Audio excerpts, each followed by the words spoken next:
আসসালামু আলাইকুম। আমার চ্যানেলে তোমাদেরকে স্বাগতম।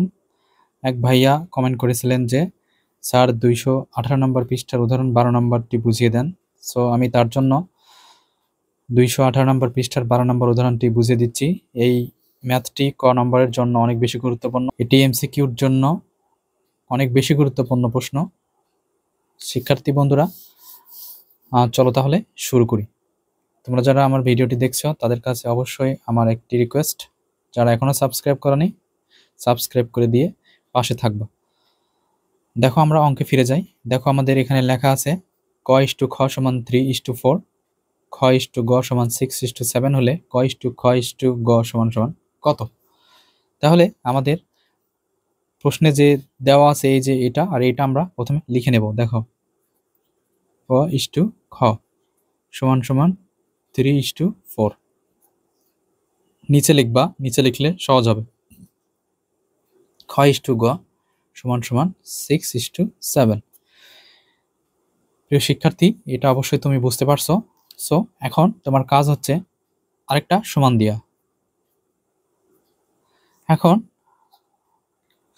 এখন তোমার কাজ হচ্ছে, দেখো আমাদের এইখানে আমরা যে ক ইস টু খ লিখছি আবার খ ইস টু গ লিখছি, এখানে দেখো খ কমন রয়েছে, এখানেও খ কমন রয়েছে। সো প্রথমটাতে দ্বিতীয় স্থানে এবং দ্বিতীয় যে রাশিটা সেখানে প্রথম স্থানে রয়েছে খ, অর্থাৎ খ এরকম করে কোনাকানি হিসেবে খ রয়েছে। তাহলে আমরা এখানে কি করব, দেখো আমরা যখন প্রথম রাশিটা লিখব,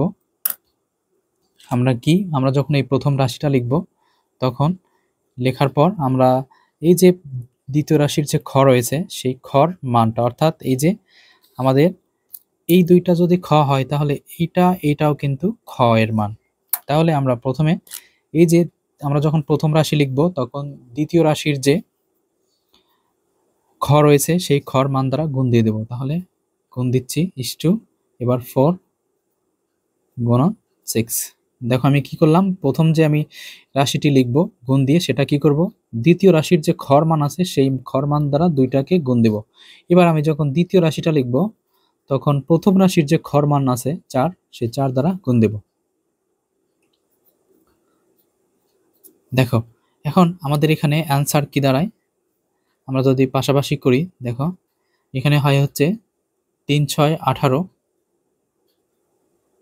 এখানে হয় 3 8 4 6 24, সরি 4 6 24, এখানে হয় 4 6 24 আর এখানে হয় 4 7 28। এখন আমরা দেখতে পাচ্ছি যে আমাদের কিন্তু খ একই চলে আসছে।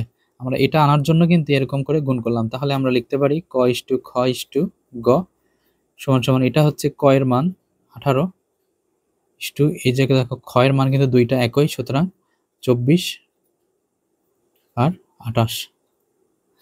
সো এটাই হচ্ছে আমাদের কাঙ্ক্ষিত আনসার। তোমাদের বইয়ের যে উদাহরণ নম্বর অঙ্কটি রয়েছে সেটার আনসার কিন্তু এরকম, কিন্তু তোমাদের বইয়ের আনসারটা একটু 2 দ্বারা ভাগ করে লেখা আছে। তাহলে আমাদের এই সব কয়টাতে 2 দ্বারা যদি আমরা ভাগ দিই, সো তাহলে 9 দুগুণ 18 হবে, 12 দুগুণ 24 হবে এবং 14 দুগুণ 28 হবে। আমরা কি করছি বন্ধুরা, আমরা এখানে কি করছি, দেখো উভয়কে আমরা এখান থেকে 2 দ্বারা ভাগ করে দিছি, যেহেতু 2 সবখান থেকে কমন যায়, সো আমরা 2 দ্বারা ভাগ করছি। তাহলে এখানে থেকে আমরা এই যে 18 থেকে 2 কমন নিছি, 24 থেকে 2 কমন নিছি আর 28 থেকে 2 কমন নিছি, কারণ 18 এর ভিতরে উৎপাদক হিসেবে 18 এর উৎপাদক হিসেবে কিন্তু 2 গুণন 9 রয়েছে, তাহলে আমরা 2 কমন নিচ্ছি। আবার 24 ভাঙলে হয় 12 দুগুণ 24, দেখো 2 কমন আছে। আবার 28, 14 দুগুণ 28, এই 2 কমন আছে, তাহলে 2 কমন বাদ দিয়ে দিছি, তাহলে থাকলো 9 12 14। দেখো 9 12 14, এটাই হচ্ছে আনসার। এবার আমরা আমাদের পরবর্তী যে উদাহরণটি রয়েছে সেটি আমরা করার চেষ্টা করি, দেখি আমরা পারি কিনা। তাহলে প্রথমে x ইস টু ওয়াই সমান সমান লেখা আছে 7:5, তারপরে লেখা আছে y ইস টু জেড সমান সমান লেখা আছে, এটা জেড, 5:7। তাহলে আমরা দেখতে পাচ্ছি এখানে y, এটা y, তাহলে এটা y এর মান, এটা y এর মান। তাহলে আমরা প্রথমে কি করব, আমরা যে প্রথম রাশিটা লিখব 7 সমান দাও 7 গুণন দ্বিতীয় যে রাশিটি রয়েছে সেখানে যে y এর মানটা রয়েছে 5, সেটা দ্বারা গুণ করব। দেখো এই যে 5, এই যে 5 দ্বারা গুণ দিছি। এবার নিচের যে রাশিটা লিখবো আমি, সেই রাশিটা লেখার জন্য উপরের যে ওয়াই আছে সে ওয়াইয়ের মান দ্বারা গুণ। ওয়াইয়ের মান দেখো 5, 7 × 5। তাহলে আমাদের আনসার কি হয় দেখো, 5 × 7 = 35, 5 × 5 = 25, আবার 5 × 5 = 25, 5 × 7 = 35। তাহলে এক্ষেত্রে এক্স ওয়াই জেড এরকম হবে, এক্স ওয়াই জেড সমান হবে হচ্ছে 35:25:35। আমরা যদি উভয় থেকে যদি আমরা 5 কমন নিই তাহলে 5 × 7 = 35, 5 × 5 = 25, 5 × 7 = 35, তাহলে 7:5:7 হবে। প্রিয় শিক্ষার্থীরা, এই দুইটাই ম্যাথ আমি তোমাদেরকে বুঝিয়ে দিলাম। এবার তোমাদের জন্য একটা কাজ দেব, দেখি সেটা তোমরা করতে পারো কিনা। করে তোমরা এর আনসারটা কি হবে সেটা অবশ্যই কমেন্ট করে জানাবা। এটা আমি তোমাদেরকে কাজ দিলাম, এটা করে তোমরা কমেন্ট বক্সে জানিয়ে দিবা যে কার অ্যান্সার কত হয়েছে। ধন্যবাদ সবাইকে।